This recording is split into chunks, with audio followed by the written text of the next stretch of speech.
Okay, അപ്പം നമുക്ക് അതിൻ്റെ സൊല്യൂഷൻ്റെ ബാക്കി കാര്യങ്ങളും കൂടെ നോക്കാം. നേരത്തെ 3 മിനിറ്റ്സിൻ്റെ വീഡിയോ ആയതുകൊണ്ടാണ് മൊത്തം പറയാൻ പറ്റാതിരുന്നത്. അപ്പോൾ ബാക്കിയുള്ളത് നമുക്ക് നോക്കാം.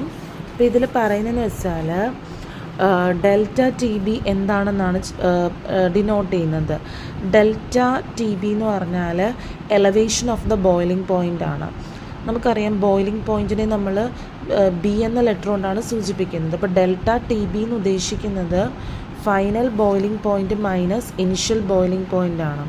അപ്പോൾ എലവേഷൻ മീൻസ് ബോയിലിംഗ് പോയിൻറ്റ് കൂടി എന്നുള്ളതാണ്. അപ്പം ഫൈനൽ ബോയിലിംഗ് പോയിൻറ്റ് എന്തായാലും ഇനിഷ്യൽ ബോയിലിംഗ് പോയിൻറ്റിനേക്കാളും കുറവായിരിക്കും. അപ്പോൾ അതുകൊണ്ട് നമുക്ക് final boiling point initial boiling പോയിൻറ്റിനേക്കാളും കൂടുതലായിരിക്കും, കാരണം എലവേഷൻ ആയതുകൊണ്ട്. അപ്പോൾ നമുക്ക് ഡെൽറ്റ ടി ബി എന്ന് ഉദ്ദേശിക്കുന്നത് സെക്കൻഡ് ബോയിലിംഗ് പോയിൻറ്റ് കൂടുതലായിരിക്കും, അതേ മൈനസ് ഫസ്റ്റ് ബോയിലിംഗ് പോയിൻറ്റ്.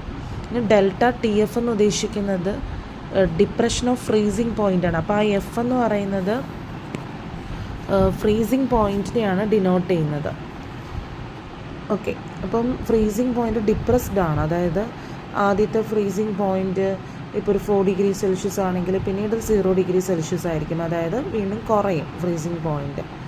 ഇനി കെ ബി എന്ന് പറയുന്നത് മോളാർ എലവേഷൻ കോൺസ്റ്റൻ്റ് ആണ്. അപ്പം നമ്മൾ എലവേഷൻ കോൺസ്റ്റൻ്റ് ആണ്. അപ്പോൾ എലവേഷൻ സൂചിപ്പിക്കുന്നത് ബോയിലിംഗ് പോയിൻറ്റിനെ കുറിച്ചാണല്ലോ, അതുകൊണ്ടാണ് അവിടെ കെ ബി എന്ന് കൊടുത്തത്. ദെൻ കെ എഫ് എന്ന് പറഞ്ഞാൽ മോളാർ ഡിപ്രഷൻ കോൺസ്റ്റൻ്റ് ആണ്. അതിനെ നമുക്ക് ക്രയോസ്കോപ്പിക് കോൺസ്റ്റൻ്റ് എന്നും പറയാം. അപ്പോൾ ഡിപ്രഷൻ്റെ കേസിൽ എഫ് ആണ് വരുന്നത്, അതുകൊണ്ടാണ് ഇവിടെ കെ എഫ് വന്നത്. കെ ബിയെ നമുക്ക് എബിലിയോസ്കോപ്പിക് കോൺസ്റ്റൻ്റ് എന്ന് നമുക്ക് വിളിക്കാം. ഇനി നേരത്തെ ഞാൻ സൊല്യൂഷന് ഡെഫിനിഷൻ പറഞ്ഞിട്ടുണ്ടായിരുന്നു, അപ്പോൾ ഒന്നുകൂടി ക്ലിയർ ആയിട്ട് പറയുവാണ്. സൊല്യൂഷൻ എന്ന് പറയുന്ന ഒരു ഹോമോജീനിയസ് മിക്സ്ചറാണ്. അതിൽ 2 or more കമ്പോണൻസ് കാണും. ഏതൊരു കമ്പോണൻ്റാണ് ലാർജ് ക്വാണ്ടിറ്റിയിൽ പ്രസൻറ്റ് ആയിട്ടുള്ളത് ആ കമ്പോണൻറ്റിനെ നമുക്ക് സോൾവെൻ്റ് എന്ന് വിളിക്കാം. ഇനി ഏത് കമ്പോണൻ്റാണ് സോൾവെൻറ്റ് കൂടാതെ ഏതൊക്കെ കമ്പോണൻസ് ആണ് ഉള്ളത് അതിനെ നമുക്ക് സൊല്യൂട്ട് എന്ന് വിളിക്കാം. 1 or more components presenting solution other than solvent is called solute. ഇനി നമുക്ക് എങ്ങനെയാണ് സൊല്യൂഷൻസിനെ കോൺസെൻട്രേഷൻ എക്സ്പ്രസ് ചെയ്യുന്നത്? ഫസ്റ്റ് വൺ എന്ന് പറഞ്ഞാൽ മാസ് പെർസെൻറ്റേജ് ആണ്. അത് നമുക്ക് W/W എന്ന് റെപ്രസെൻറ്റ് ചെയ്യാം.